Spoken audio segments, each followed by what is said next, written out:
And welcome back, everybody, to another exciting episode of the Less is More Sports Talk podcast, where we're a little bit. Nah, I can't do it. I can't say it. I thought I could do it, but I just can't bring myself. I can't do it. I gave it my best try, but I just can't say it. We're by the fans for the fans, I think, maybe. Especially with an episode like this, because it is time for one of the hallmarks of the Less is More Sports Talk podcast. The cap or no cap episode, we do it twice a year, once for college football, once for college basketball. And because we are approaching the month of August, which means week zero of all things will be upon us very soon, it's time to talk some college football. For this episode, I'll be hosting because although I grew up in the shadow of Bloomington and knew college football was a thing, I didn't know you could actually win at it until last year. So I'm a little bit inexperienced with this stuff. But fortunately, Les and Ryan, everyone's two favorite bandwagoners, are here to give hot takes about their teams going forward. At least Les feigns interest in Duke football. Ryan, I think, is just busy commissioning or pestering the committee to let both Louisville and Ohio State into playoff this year. But anyway, speaking of Ohio State, we're gonna jump right in here, folks. We're gonna because there's a lot of questions to get through. We're gonna start right off the bat with Ohio State won the first 12-team college football playoff last season. Should they be the favorites to go back to back? And what better place to start with than with McNutt himself? Ryan, take us away. Should they I be think favorites? real quick, I think you mean Ryan Nutcut. Nutcut. Okay, we're gonna go with Nutcut now. I watched um that podcast whatever I was working and it was made me laugh. Good job, y'all. We don't Not make bad. Ryan laugh often, but when we do, we damn sure do. And we drink Dos Equis. I'm sober. Speak for yourself, bro. I've actually only had it once and it wasn't that good. But anyway, Ryan, should Ohio State be favorites in the preseason to go back to back? As much as I love my team, I'm gonna put that cap on, and it's mainly because of how much we lost after winning the Natty. Now we are bringing back our two best players in Jeremiah Smith and Caleb Downs, but we have a lot of young guys that haven't proved anything. And I think that Texas should be a team that is up there for the preseason natty favorites. I don't want to see that face less, He's doing but it. Don't but Woo-hoo-hoo-hoo! but that doesn't mean that we won't be there also. We just have to see what our young guys can do and make some changes during the season. And it also doesn't mean that we can't make you fumble and return it for a touchdown. So yeah, I'm gonna put Oh, that cap on and say that we should not be the preseason natty favorites to go back to back. I think we all know what's coming here, but Les, what do you think? Ohio State What preseason kind of favorites. rebuttal do you have? We know what's I don't coming. have a rebuttal because I actually agree with you that it's cap. And, I'm rocking my Blue Mountain State hat, so go Goats right now. But, obviously, I think Texas should be the favorite to win the national title this year. And I'm going to be completely honest. Texas is giving me hella 2018 Clemson vibes. If you remember, all the hype around that Clemson team was that this generational quarterback prospect was coming to town. But the real star of that team was that dominant defensive line that is still to this day the best I've seen. Fast forward to this Texas team, and all the hype is around that it's Arch Manning's team now. But what stands out to me is this defensive line that I think will be the best in college football. They loaded up through the middle, through the portal, and I dare you to give me a better rotation of pass rushers than Colin Simmons, Ethan Burke, Trey Moore, Colton Vasek. At the end of the day, I think Texas is absolutely loaded and they should be the favorites. Keyword being favorites. Obviously, we got a long season ahead of us, but they should be the favorites to win the national title. I can't really argue against Texas, is what's really going to bug me about this. So we're just going to move on because while Les is talking about the defensive side of the football, on the offensive side, there's a quarterback you guys might have heard of called Arch Manning. He's apparently part of a big football family or something. Archie But Bulls. Here or less, yeah. so we're going to start with Les on this one, which is Arch Manning. Is he the favorite to win the Heisman, and can he lead Texas to the SEC championship? I think we know what Les is going to say, but let's hear him break down the Texas offense. So, Les, Arch Manning, Heisman contender? Oh, 100%. No cap for me. And I mean, it's pretty simple. The Heisman's a narrative award, and we talk about Arch Manning, son of football royalty. You know, he's got the name, he's got the game. And for him to have a Heisman caliber season, I think that is going to carry over to Texas winning the SEC championship. And, you know, they made it to the SEC championship game last year. I think they take that next step this year.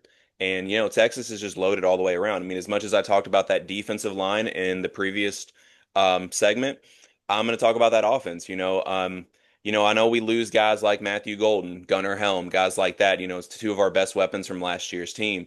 And but you look at the receivers we have on this year's team. Ryan Wingo, I think, breaks out this year. As much as we talk about Jeremiah Smith and Ryan Williams, and rightfully so, both very talented guys, Ryan Wingo was another one of those freshman receivers that was right there with them as far as like from a talent perspective. You know, Texas was just had a very loaded wide receiver room last year and just didn't get as many looks as he probably could have. But this is the year where it's his team. He's the wide receiver number one, and having him as a go-to target for Arch Manning is only that much better.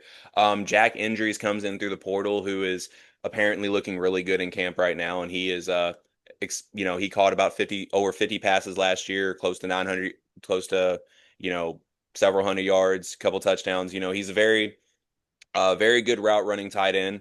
And then of course, they got the transfer from Stanford, Emmett Mosley, who's a very good chain mover as well. DeAndre Moore came back, and then of course we got two freshman studs coming in at wide receiver, like Khalil Lockett and Jamie French. So I think, yeah, Arch Manning not only is as good of a quarterback as he is, he's got the talent, the weapons around him. The only question mark is how is that offensive line going to communicate on their in their blocking scheme, and make sure that they keep a clean pocket for Arch Manning to operate.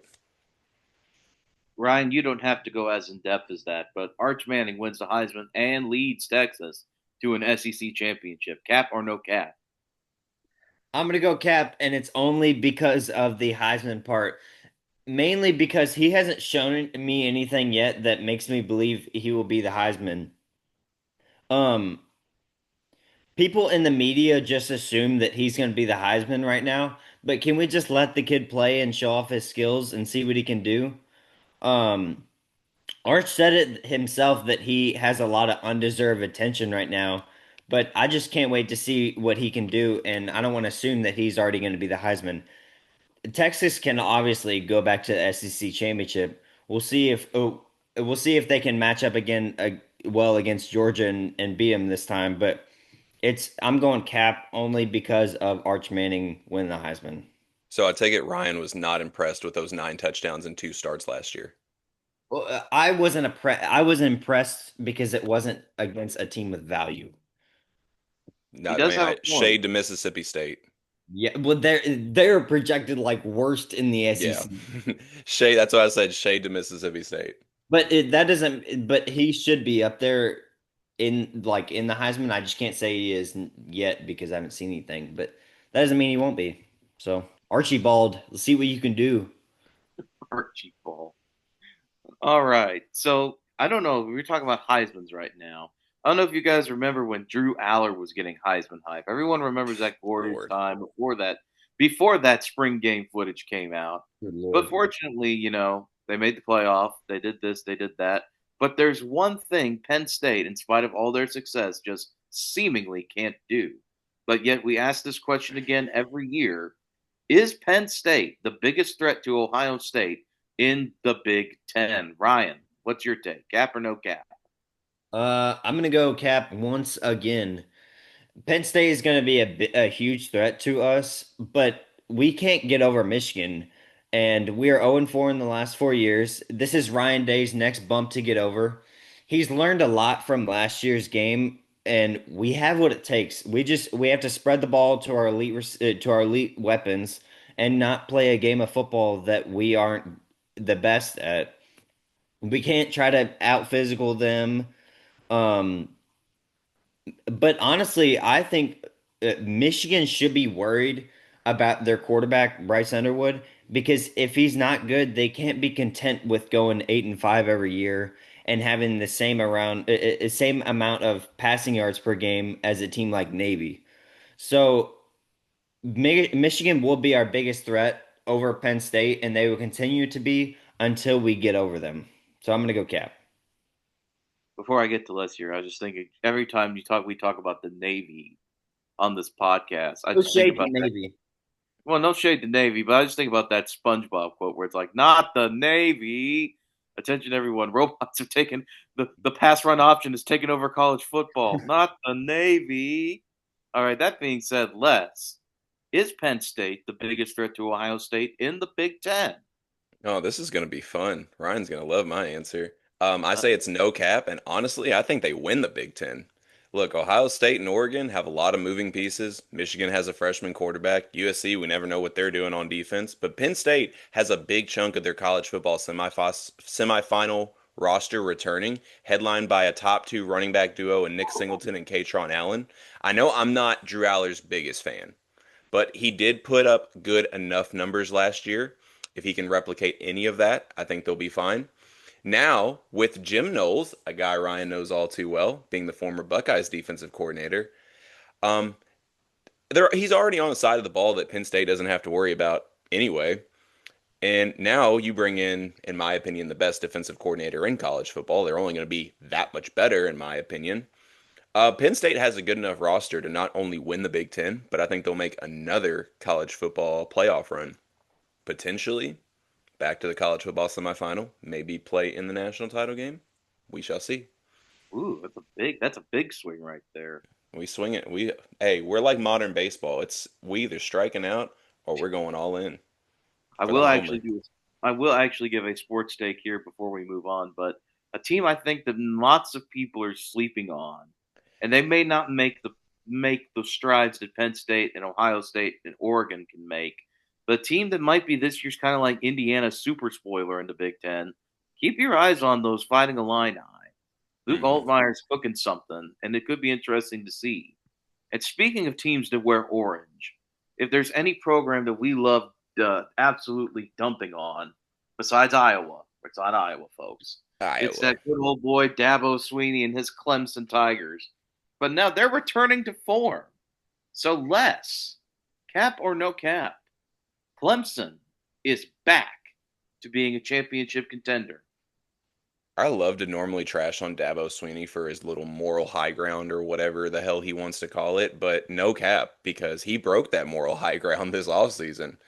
But just for this season, I think they are back to championship level standard. And not only do they have one of the best quarterbacks in the country in Cade Klubnik, they have plenty returning on both the offensive and defensive line, and one of the most veteran wide receiver rooms that led them to the college football playoff last year.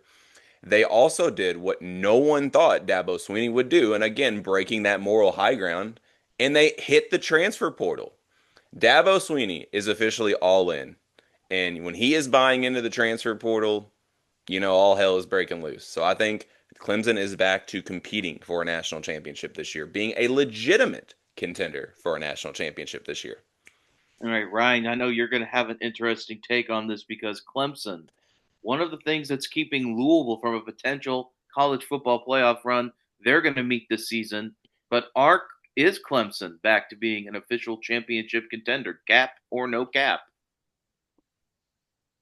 I'm gonna put my cap on because if we split the team in half, their offense is not up there yet with being championship contending, I don't think. But their defense is 100% championship contending. And the offense isn't championship contending because of Cade Klubnik. Cade had some big game struggles last year that gives me doubts about big games this year. Um, he's very elusive with his legs and is a great runner, but it's his passing that he needs to improve on, and not making bad decisions. So I'm gonna go cap with even with Les giving me that face. I'm gonna go cap. I'm gonna put on my cap and say cap. Do it boldly, Ryan. Let him have it. Let his stank face have it. What? Let Yep. his stank That face is have it. crazy. When I think the crazy part for me with that was that when you think of Cade Klubnik, you honestly think of a running quarterback. No, but that's what I saw. I looked up. I was looking at clips the other day, and it was all of him running. I just I he needs to get better with his passing, and they have the receivers to do it. They have a lot of good receivers this year, but I don't think their offense is up there yet with being championship contending. The defense is 100%.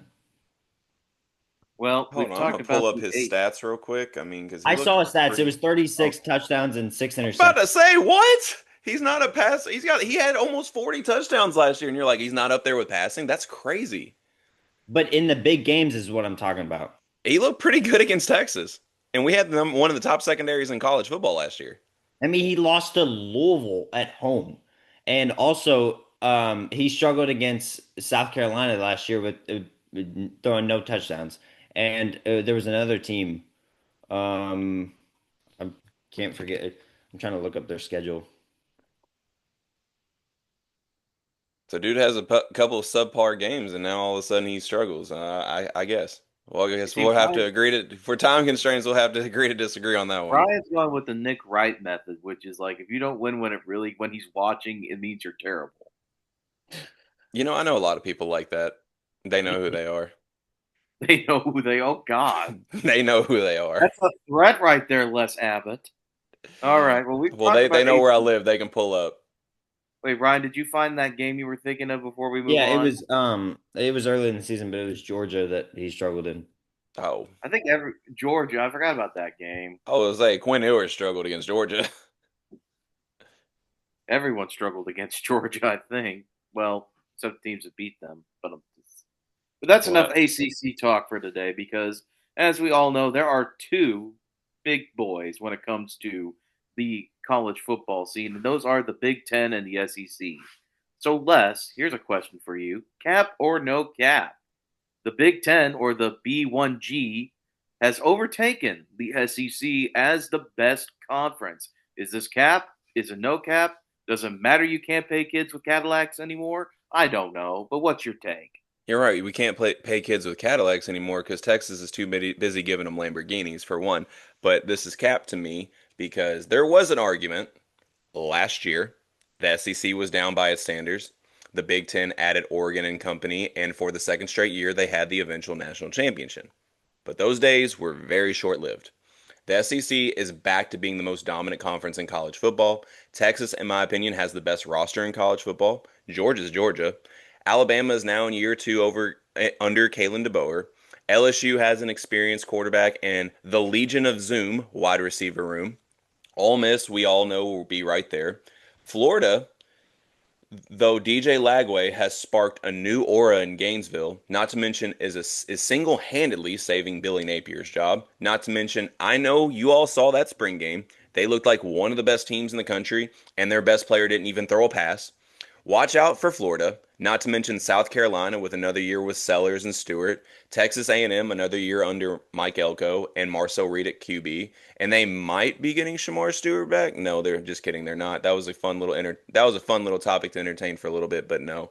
But yeah, the SEC is back. They never really left, but now they're back to being loaded to where they're the best conference in college football by far, in my opinion. All right, Ryan, what do you think? Is the Big Ten surpassing the SEC? This is gonna be my first no cap. I think that this might be a hot take. Big Ten has overtaken the SEC as the best conference, but I will say that the SEC could take it back anytime that they want. But for right now, I'm gonna say the Big Ten has has been the best conference, and look no further than the last two national champions, Michigan and Ohio State, and on their way to being a national champion they have ran through the SEC and taken out SEC teams. So yeah, I'm gonna go no cap. The Big Ten has overtaken it, but the SEC could take it back very soon. Speaking of that playoff where many teams get in now, one of the big changes before we add like I don't know 24 teams of this thing in a couple years, so we can get the top half of the SEC and Big Ten in there, was the elimination of first automatic first round buys for the four conference champions. Cap or no cap, the elimination of those buys is a good thing. Ryan, we're going to start with you. I'm gonna go no cap again. I love that they made it just straight up seeding 1 through 12, and the conference champions not getting that bid. Now, obviously, they should be in the playoff, but they should be ranked on how good their team is compared to the other teams. So I love the straight up 1 through 12 seeding, and I'm going to go no cap. Les, what about you? I'm also going to go no cap. And listen, I loved that Boise State run last year. And, of course, it's not a Less is More sports podcast without shouting out Boise State.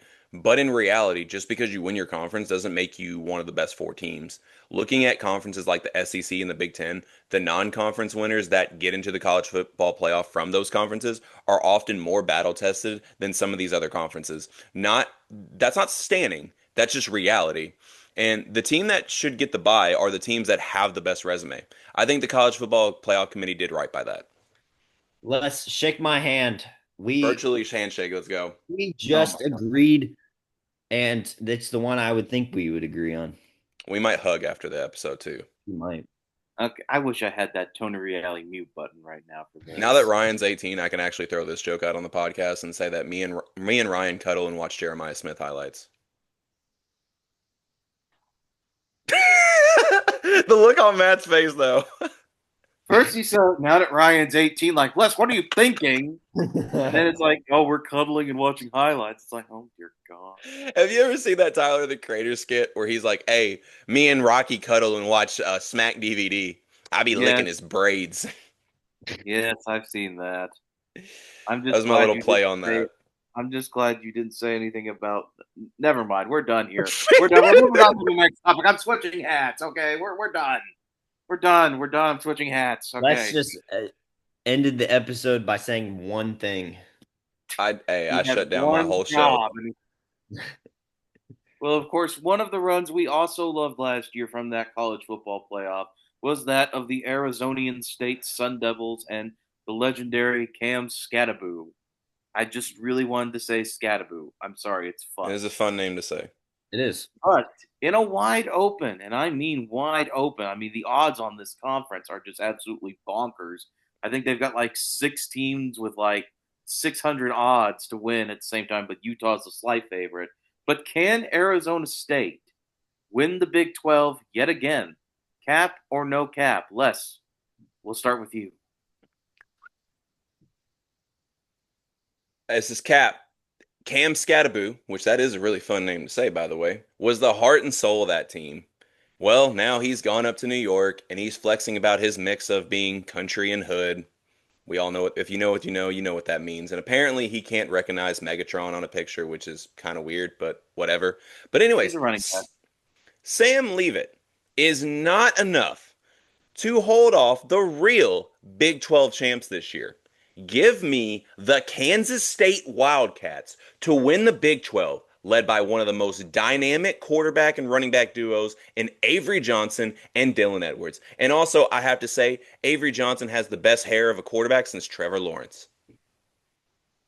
Wow, it's impressive that Avery Johnson's playing quarterback, given that he's like 60 years old by now and played in the NBA. I know, that is funny. They got the same name.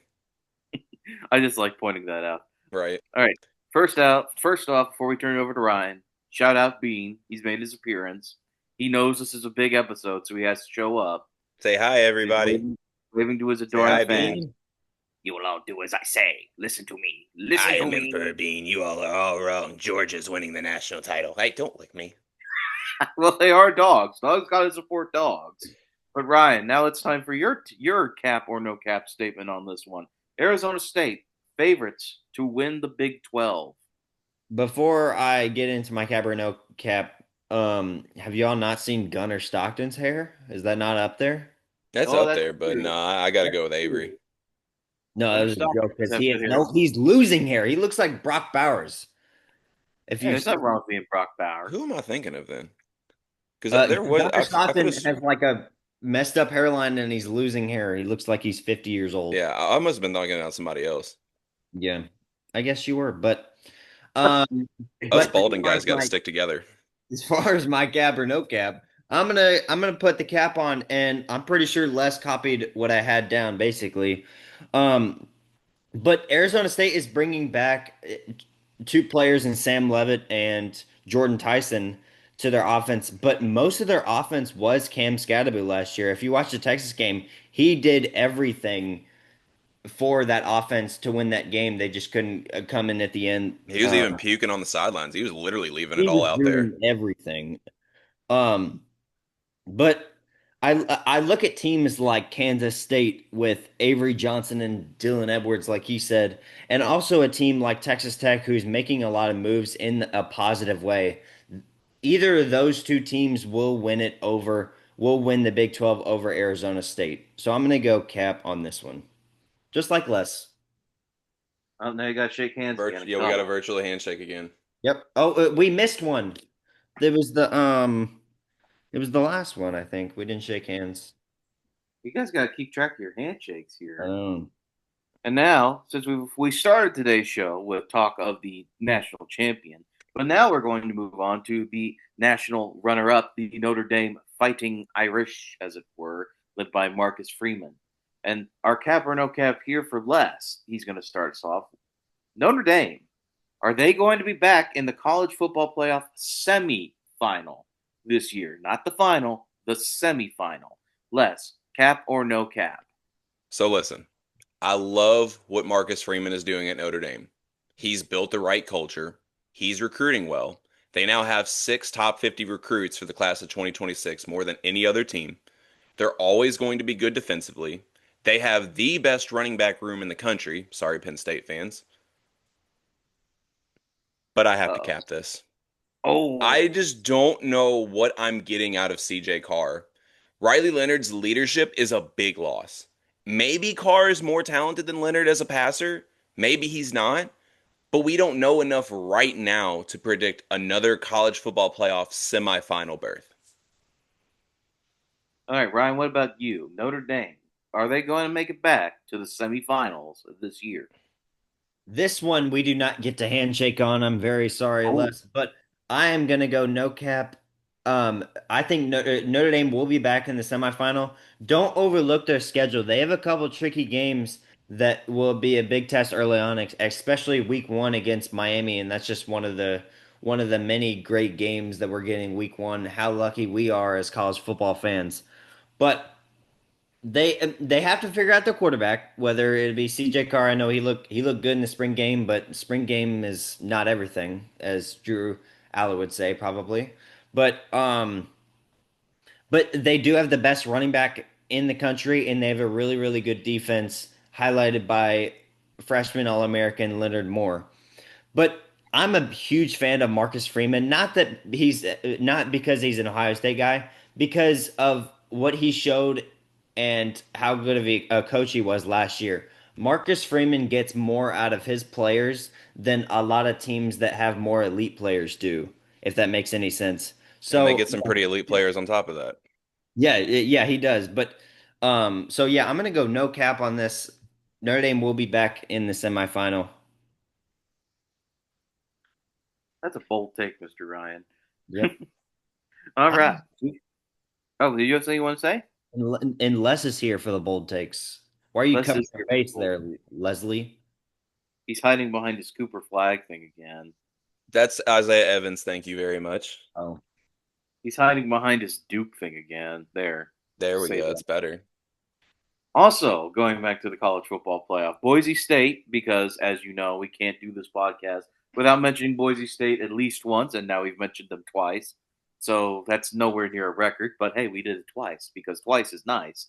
But Boise State, they were last year's group of four, group of five, whatever you want to call it, representative in the college football playoff. Are they the favorites to be that group of four representative again as the at large team in the playoff? Ryan, Boise State coming back to the playoffs. Cap or no cap? I'm gonna put the cap on this, and no hate to Boise State. I know we always talk about, or Les always talks about them on this pod, but whenever I mentioned Cam Scadaboo being most of the offense, Ashton Genty was the whole offense for Boise State, and they relied on Ashton Genty so much. And some team will take that spot. I'm gonna take the field here. And some team will take that spot as being the at large bid in the college football playoff because of they're missing Ashton Genty. Boise State, I'm not sure how good they will be. And by the way, going back to Notre Dame, they actually play Boise State, so that'll be interesting to see. But with their absence of Ashton Genty, they will not be the at-large bid this year. All right, Les, what about you? Cap or no cap? Boise State going back to the So college I'm football playoff. I'm not going to take the field because I do have a team here, but it is not the Boise State Broncos. Look, I love my Broncos. I do.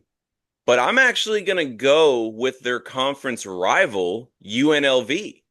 And the reason I'm going with UNLV here is they have 20 wins the last 2 seasons. They made it to the Mountain West Championship game last season, and they gave Boise State their toughest wins of the 2024 season. And now, like Ryan said, Ashton Genty is gone. He was basically their whole offense. Yeah. But now Dan Mullen comes to town, and I think if Coach Prime brings his Louis bags, trying to think of another brand off the top of my head, but whatever brand you want to think of Gucci. outside of Louis Vuitton, Dan Mullins is bringing it.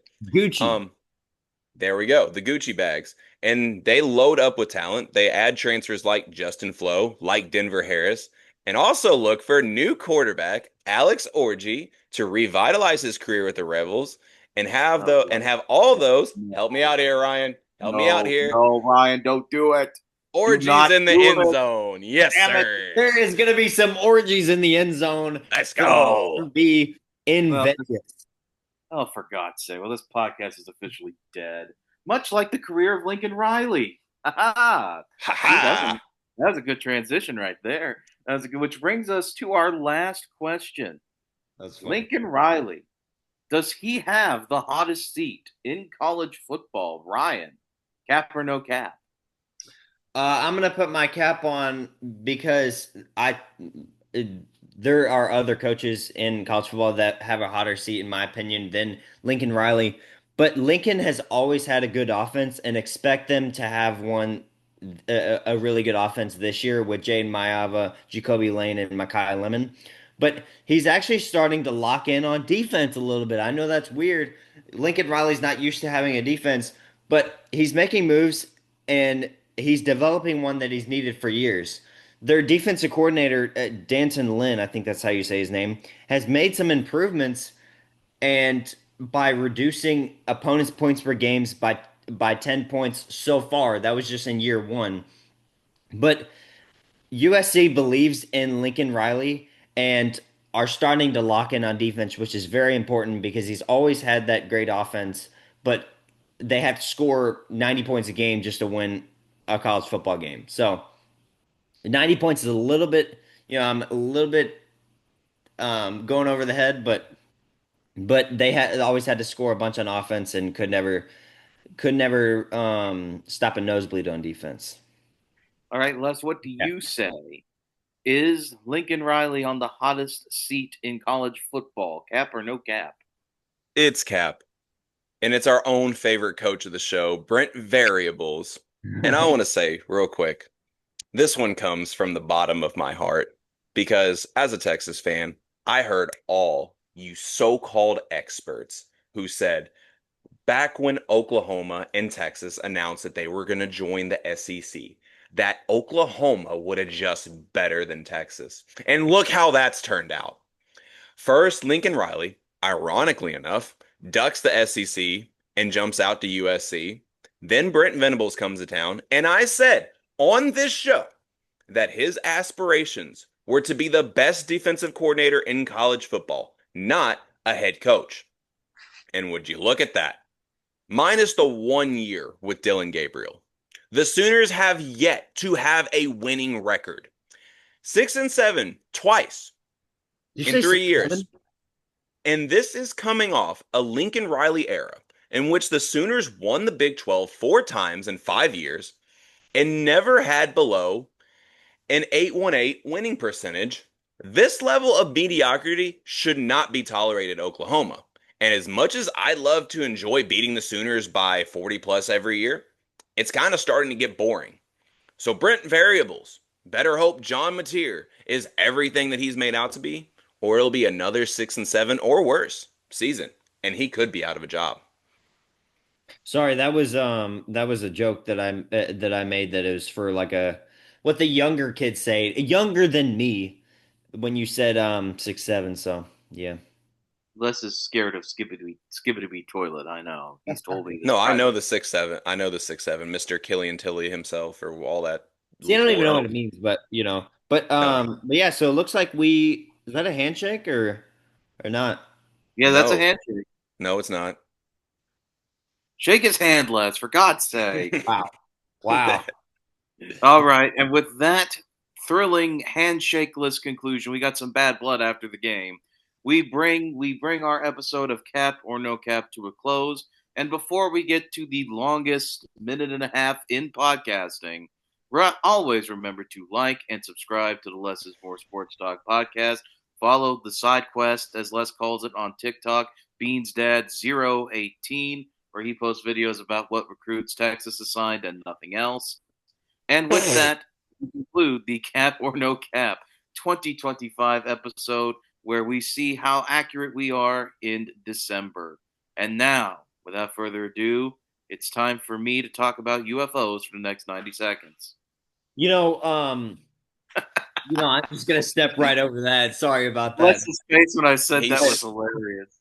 But he just stepped over you like Allen Iverson on Tyronn Lue. yeah, I honestly did. But whenever I was talking about the biggest hot seat, I talked with my dad and I accidentally said Brent Variables. I just had it in my mind and I meant to say Brent Venables, obviously. So you It all can are be it can be Brent variables.